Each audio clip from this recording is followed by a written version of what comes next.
bikin berita-berita yang tidak benar. Iya. Hingga kini Kejagung telah memeriksa sekitar 140 orang lebih saksi untuk mendalami dugaan korupsi tersebut. Salah satunya adalah pengusaha Robert Bonususatya.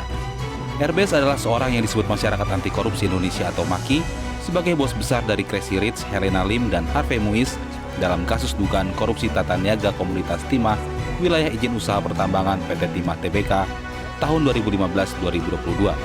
Direktur Penyidikan Tindak Pidana Khusus Kejagung pun tadi menyampaikan bahwa pihaknya belum mencegah RBS agar tidak pergi ke luar negeri atau meninggalkan Indonesia.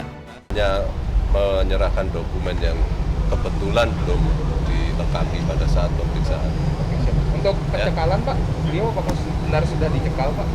Nanti semua berdasarkan urgensinya ya. Pada saat ini juga ya. Sudah ada berapa saksi yang diperiksa Pak? Sejauh ini ada 140 sekian lah ya.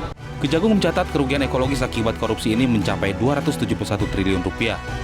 Ini mencakup kerugian ekonomi lingkungan sebesar 74 triliun rupiah dan kerugian biaya pemulihan lingkungan 12,1 triliun rupiah. Tim Liputan Metro TV. Kejaksaan Agung telah menetapkan 16 tersangka dan memeriksa 140-an saksi atas kasus dugaan korupsi PT Timah yang merugikan negara 271 triliun rupiah.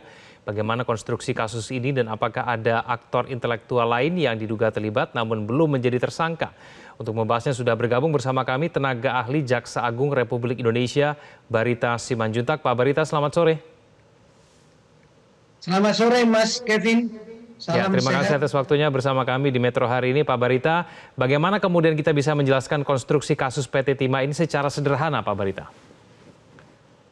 Iya, ini kan soalnya adalah dugaan tindak pidana korupsi dalam hal tata niaga komoditas timah yang terjadi di wilayah usaha pertambangan PT Timah antara tahun 2015 sampai tahun 2022.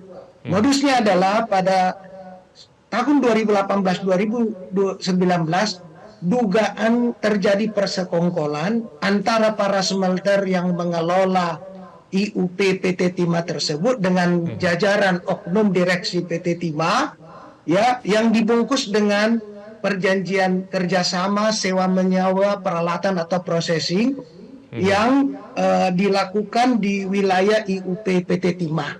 Jadi ini kasus posisinya.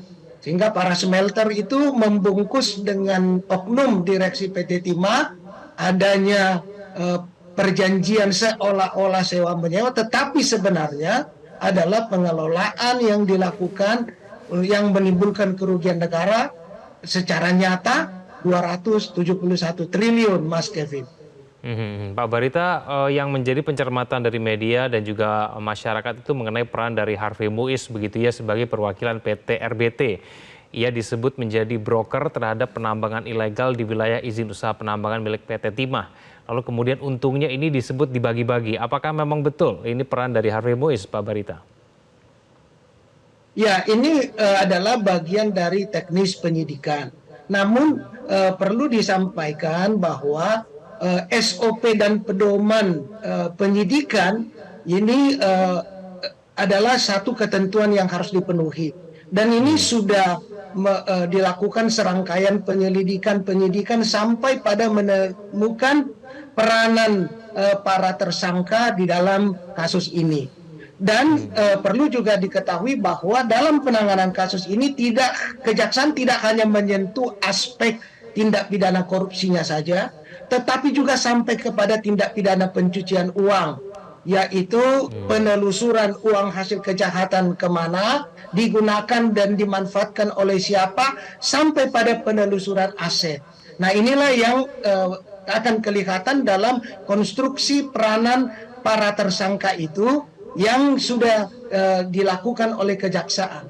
Sehingga nanti akan kelihatan di sini apakah tadi disebut aktor utamanya, intelektualnya, korporasinya secara utuh dan secara profesional dilakukan penyidikan terutama untuk menentukan ya bagaimana tindak pidana pencucian uangnya, pengejaran uang hasil kejahatan itu dimanfaatkan dan digunakan oleh siapa termasuk asetnya.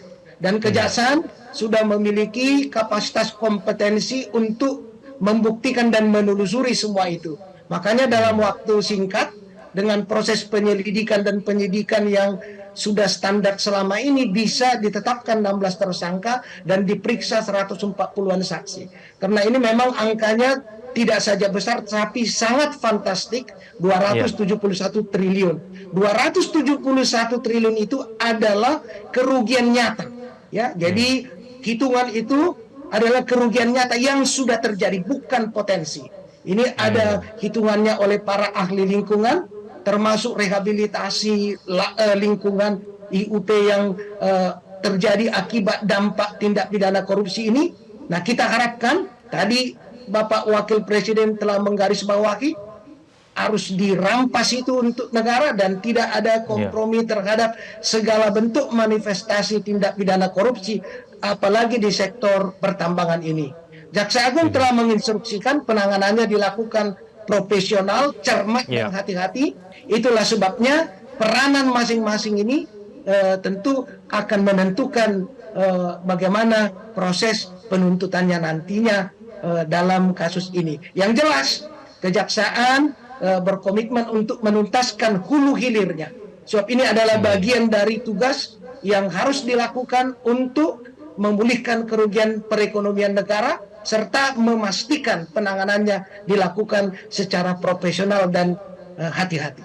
Begitu Mas Kevin. Ya, Pak Barita, angka 271 triliun rupiah ini hitung-hitungannya berasal dari mana saja, Pak Barita? Oh, itu dihitung oleh para ahli.